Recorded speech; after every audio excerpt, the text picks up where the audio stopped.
97.3 ESPN presents The Sports Bash with Mike Gill. It's time for Football at 4 with Geoff Mosher, powered by the Inside the Birds podcast. I love coaching this football team. I love coaching those players in there. Now, live from inside the Matt Black Kia Studios, it's Football at 4. Football at 4, powered by the Inside the Birds podcast and brought to you by PlaySugarHouse.com. Sign up now. They'll match your first deposit up to $250.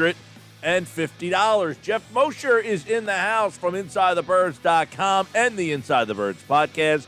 Don't forget to check their pregame show out live on all social media platforms this Sunday, starting at 10 a.m. with Geoff Mosher, Adam Kaplan, Trey Thomas, and Greg Cosell. And, of course, Geoff, like all guests, appears via the Boardwalk Honda hotline on this Friday as we get ready for the Eagles and the Cleveland Browns. Geoff, welcome back, pal. How are you? Oh, it's great. I'm doing well. Hope you guys are doing well, too. We're all set to go. Let's start off with the big news that came out this morning. I mean, how big is the news of Myles Garrett not playing for Cleveland? I mean, do you look at this as maybe a game-changing type of situation? Absolutely. It's enormous. Now, it doesn't automatically make the Eagles' passing offense that much better. I mean, you look at the Giants, they're a good team. They've got some decent pass rushers like Leonard Williams has been doing a good job, but they don't have a Myles Garrett type of pass rusher, and they were still able to get the Eagles' offense out of rhythm. So it doesn't exactly mean that the Eagles' problems are solved, but it's certainly a breath of fresh air for a guy like Jason Peters and Lane Johnson to be able to go in knowing that, you know, the Browns are going to be out a guy who is a Defensive Player of the Year candidate and just a really good overall player. And the Browns don't really have a pass rusher after that's in that echelon. I mean, Olivier Vernon's a nice player. Adrian Claiborne's a veteran defensive player who's been okay, but they don't have anything like Myles Garrett after that. There's no question that it changes things, because it leads me into my next question is the injuries on the offensive line. Doug was asked about it today about, you know, how realistically that has hurt his offense, hurt Carson Wentz, hurt the entire offense, play calling and everything, you know, having, 8 lines in 9 weeks. And, you know, this week it might be the most stabilized the offensive line has been all season long. There's no question, Mike, that Carson Wentz has been hit too much. There's absolutely no doubt about it. And not only that, but even Greg Cosell has mentioned this several times on our pregame show.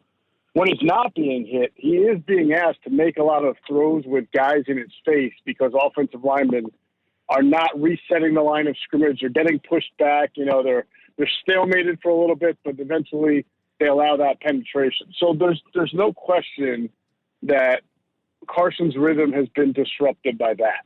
I'm not going to lie. I think it's pretty obvious for people who see that. However, I also don't think that just the offensive line has been the issue with Carson and the pass offense to the point where Isaac Seumalo comes back and now Jason Peters is there and you snap your fingers and Carson Wentz is going to start to look like the Carson Wentz from a couple of years ago. I think there have been a lot of plays where Carson has had, and this is a very strange statistic that Ron Jaworski tweeted last week, but when Carson Wentz has more time in the pocket this year, he's actually been a less effective, less accurate quarterback than when he has less time in the pocket, which shows you that even when he's protected, there's some things going on upstairs in his head that aren't right. You know, he's not seeing the clear picture of the entire field, and that's why you've seen some bad throws, some sail throws, sometimes where he just doesn't pull the trigger on somebody open, and then also some turnovers. So I'd like to think it'll help. I almost think the offensive line helps the run game even more and allows Doug to do some of those concepts that we haven't seen yet. A lot of the misdirection, a lot of this, you know, the guard tackle pin pull type action. You started to see a little bit of it last week, but hopefully it'll be there even more so this week. But I'm not sure it's just like a finger snap and all of a sudden the line's healthy and Carson's great again. When you look at the Browns defensively, what matchup do you like best for the Eagles? Well, you look at the Browns safeties, Hunter, and they're one of the very few teams that plays with two safeties that are more considered box safeties than free safeties. You know, everybody's going to having the versatile coverage safeties because it's a passing league. And what they've got in Carl Joseph and in the name is now Andrew Sinejo, former Eagle, who we've all seen is a very, a violent hitter, a physical player, but not one who excels in coverage. So that's an area that you would think you would like the Eagles to be able to attack, get those seam routes with Goddard going. It doesn't sound like Ertz is going to play, get Rager or somebody else in the slot, have them run vertically and capitalize on that.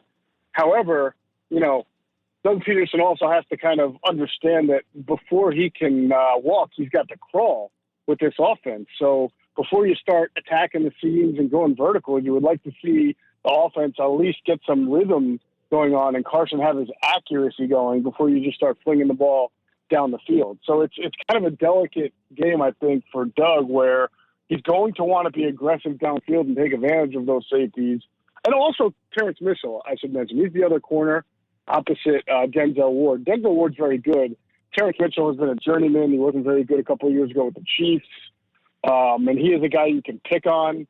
But again, before you pick on these guys, you have to make sure that your quarterback is seeing the field correctly and in a good rhythm and in a good flow. Geoff Mosher, Football at 4 from the Inside the Birds podcast. It drops tomorrow morning. It dropped this morning at 6 a.m. The Inside the Birds pregame show is Sunday morning at 10 a.m. on social media platforms. All right, there's a lot to kind of unpack here because this Cleveland team, they're good, 6-3. You look at the record, but their offense last week scored 10 points in the game against Houston. It's supposed to be kind of a sloppy day. They like to run the ball. They're third best in the league in rushing. We kind of think of the Eagles' defense as a defense that can stop the run. Their linebackers have been a problem, but I feel like TJ Edwards, this is the kind of game that he is actually a positive in, of having that bigger, older school linebacker. Can the Eagles, the Browns' run game actually play into what the Eagles might be good at? I guess so, but I would think that, well, first of all, the Browns have two electrifying running backs. They've got Chubb and they've got Kareem Hunt. And although TJ Edwards is a good downhill linebacker, the Browns' running game is not necessarily a downhill attack style on their own. They're a wide zone, a stretch zone, outside zone kind of team that you saw Kevin Stefanski do that last year as offensive coordinator with the Vikings and what kind of impact that had with a guy like Dalvin Cook. And now he's got two really good running backs, and he's doing a lot of that too. So, when you run that wide zone, sometimes you run it the opposite way. You're running it the Singleton's way. Or even if you're running it to Edwards' way, you're asking him to run side to side instead of downhill. I think he's a little bit more known for being a downhill style of linebacker. So I think this is going to be a real challenge for the Eagles defense. You did say that they've been a good rush defense under Jim Schwartz, and historically they have, but this year they have not. They're actually, I think, ranked 22nd against the run. Now, some of that is because they've given up a lot of rushing yards to quarterbacks. But you've seen in the last few weeks, guys like Alfred Morris and Wayne Gallman have been able to gash them just a little bit more than you would expect. Even the Pollard kid from Dallas, I thought, picked up some yards on them when Ezekiel Elliott came out of the game that were surprising to me. And the one thing I'll be looking for, the Browns have not done this yet, but, it's a copycat league. We know Baker Mayfield is an athletic quarterback. They don't use him to run very much. They don't use him the way the Giants have used Daniel Jones, and they surely don't use him the way the Ravens have used Lamar Jackson. But anybody who's watched Baker Mayfield at Oklahoma and even with Cleveland know that he's an athletic kid. He can run around a little bit if you ask him to. So I wonder if you're going to see the Browns kind of pop a little zone read in there for the first time. The only thing is that Mayfield's he's a small guy. I think he's a 5'10", 5'11". So, he's not Kyler Murray speed or athletic, but he is athletic. So I wouldn't be surprised if they at least took one or two kind of zone read shots, or if not that, then using some misdirection. They got a kid named Tywan Taylor, I think it is, who's kind of their change of pace type runner receiving back that has hurt the Eagles. You think of like Ray McLeod did with the Steelers, right? So, you got to think that the Browns are going to try to complement that with a running game that should already be impactful. Sticking with the defense, are you kind of surprised with Will Parks' role? He had 6 snaps last game. He can defend the tight end. He's done it before. I just feel that he has more to give than what he's given. But you heard Jim Schwartz speak, and he mentioned the packages that he is normally involved in, and that situation didn't really pop up with the New York Giants. I just wonder, can he be used in more than just those packages and can be effective? It's a good question, and I feel like the injury that he had really clouded his role with the team. So what he is right now, as you mentioned, Hunter, is the third safety, and they're only going to put the third safety on the field when they're in kind of a big nickel or dime situations, and that's usually when the offense that they're facing is playing, a lot of 10 or 11 personnel and trying to spread the field out. But when they played the Giants last week, the Giants put a bunch of tight ends on the field. They go heavy up front. They try to keep you in your base defense. And so when the Eagles are in base, their two safeties are going to be McLeod and Mills. Now, going into the year, I thought that Will Parks was going to wind up being the second safety, multiple type of guy, variety guy, multidimensional, and that Mills would be the third safety who came on in those sub packages to cover tight ends and in the middle of the field. But Will Parks obviously got hurt. He missed a long, long time. He came back a couple of weeks ago, but then they had the bye week, so I don't know what his conditioning is like. So I understand why he didn't play much against the Giants because his role didn't call for it. But I do wonder if eventually he can win back that number two safety role. But this team, as how they've shown in the past, really trust Jalen Mills in the role that they've given him, and it doesn't seem like they want to get him off the field. Trey Thomas did an excellent job of pointing out that on Daniel Jones's zone read touchdown run, Mills was blocked off of it wasn't Mills' primary responsibility, but he certainly had a chance to make a play, and it didn't look like he was really eager to get off that block and make the play. And you wonder, he's a corner by nature. You wonder if a guy like Parks, who's a safety by nature, would have been a little bit more impactful on that type of play. So we'll see if there's any change of the safety or playing time here as we go along. But you would have to think if things stay the same, the way Cleveland is, another big upfront type team, run the ball, that Will Parks will probably not see as much time unless the coaches have decided they want to kind of flip him a little bit with Mills. Now, this game, it looks like Sayamala is on track to return. He is not on the injury report, although they don't have to list him. I guess he's still in that 21-day window. Nate Herbig is not on the injury report either. Now, he was dressed last week and just mysteriously did not play. I don't know if anybody got to the bottom of that, but you would anticipate that Sayamala and Herbig will be your guards on Sunday? Yeah, it's really interesting because Herbig played, I think, one special teams snap, right, against the Giants. So clearly the injury he had, the finger injury, did not put him in a position where he could play guard, but he was able to play. I guess it must have been on field goal or something like that, where he just gets in as an extra body. And because they were able to play him, I guess that they were able to keep him off of the practice report throughout the week. That must have been where he practiced all week long, knowing that he wasn't going to be able to play. So that was a little bit of a shrewd move there by the Eagles. But I guess, as we say, legal and within bounds because he did play. So it didn't sound to me like Doug was 100% confident that Herbig was going to be able to play right guard. In fact, he mentioned, prior, and even brought up Jack Driscoll's name today as somebody who could fill in if need be. So I feel like that's something we're going to find out more in the next 24 to 36 hours. All right. We didn't see Fulgham. He had one catch for 5 yards on 5 targets last week. I mean, was that like the teams are starting to game plan? I know Doug said, well, defenses are defending him a little bit better now, but is there some sort of concern that, all right, maybe this flash is in the pan is over? Well, I mean, so if that is the concern, but I do remember speaking to you guys last week. Coming out of the bye, we were talking about what we can expect in the second half, and I said one of my big concerns is for a guy like Travis Fulgham is that he became kind of an overnight sensation, and this is essentially like a rookie year because he only played a couple of games last year, and now all of a sudden, he's high on the totem pole, and defensive coordinators are figuring out that he is their top target, and he himself has to stay mentally involved every week after week after week because this is all new to him. and you don't want him to lose him into some kind of rookie rut or first year, whatever you want to call it. And I felt it was really important that Doug made sure that he did, design some plays to get the ball in Travis Fulgham's hands pretty quickly just to get him into the flow of the game. And he did not do that. And I think that's on Doug. If you remember, I think the first play that the Eagles had was a very quick hitter to Greg Ward on the left side. Ward picked up about 4 or 5 yards and made a guy miss. Just, they got the ball into Greg Ward's hands really quickly.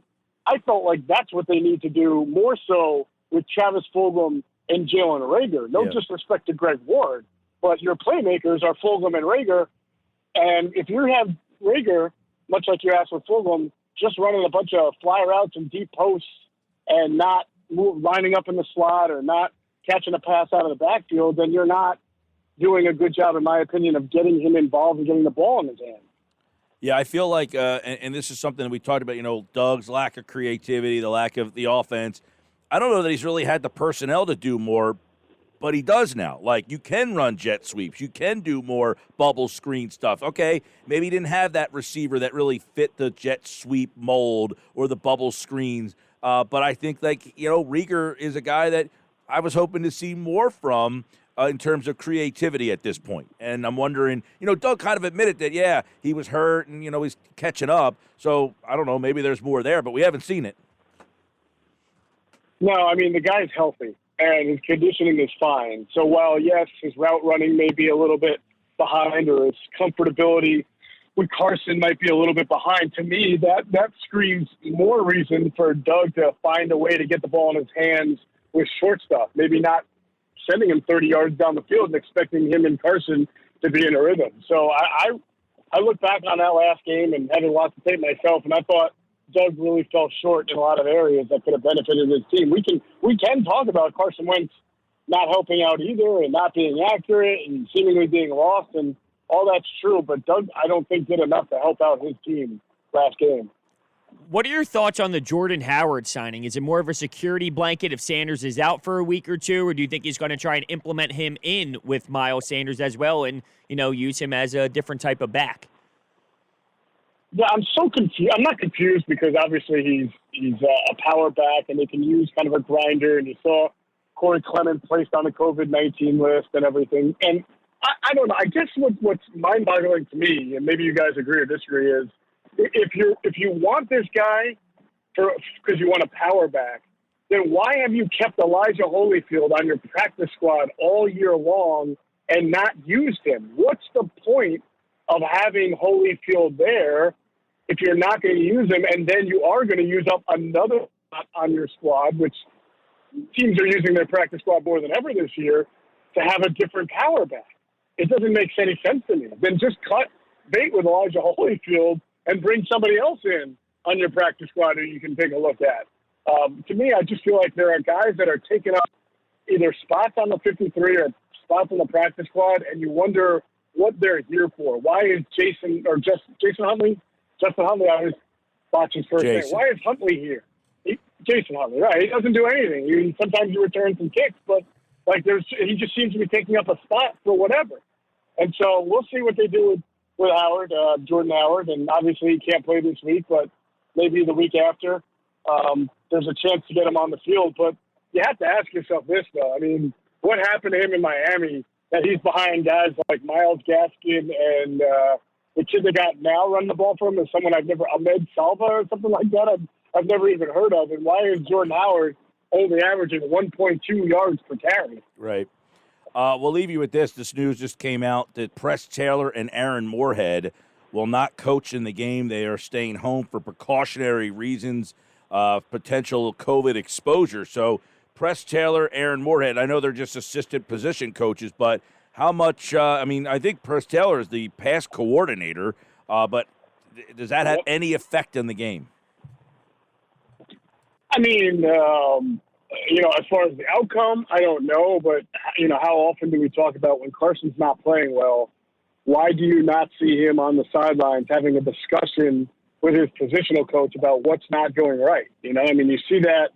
Now, you saw it Thursday night. I think Kyler Murray was on the bench looking dejected, and his coach was there working through him on the tablet, and you almost never see that with Carson Wentz. So obviously you take Press Taylor away, and that's a positional coach of value. He's not there. Same thing with Moorhead. I mean, most of that stuff is done Monday through Friday from a wide receivers coach standpoint.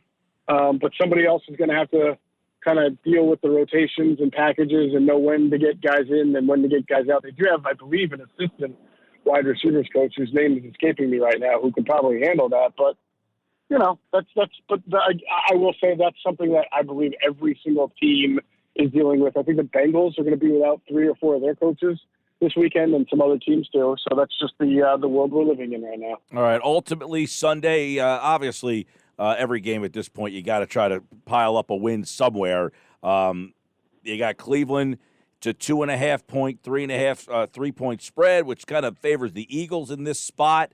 How do you feel?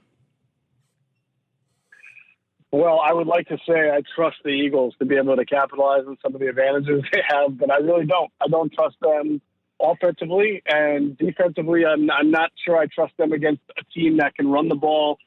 And not only that, but, you know, Cleveland doesn't have a lot of exterior weapons, so you don't think it'll be perimeter weapons. I mean, so it probably won't be a big game for Slay, maybe not Maddox, but they've struggled in interior coverage, and Jarvis Landry is a good slot receiver who's physical and can beat you in a lot of different ways. And the offense has done a good job with Kevin Stefanski presiding over it of limiting Baker Mayfield's kind of wildness and erraticness. He's over 60%. He's only got 7 interceptions. This is a clean, fundamentally sound football team, and the Eagles are not. And so I'm leaning toward the Browns winning kind of a 24-20 type of game. All right, there you go. Cleveland by Geoff Mosher wins the game. By the way, the assistant wide receivers coach is Matt Harper, and Andrew Briner is the assistant pass game analyst. So there you go. All right, Geoff Mosher, Inside the Birds podcast. Check that out from this morning. And also, don't forget the Inside the Birds pregame show Sunday at 10 a.m. across all social media platforms. The guys are back next week for more of Football at 4. Jeff, take care, pal. Thanks, guys. I'll get that connection cleaned up, I promise. Please do. All right. He, like all guests, appeared via the Boardwalk Honda hotline.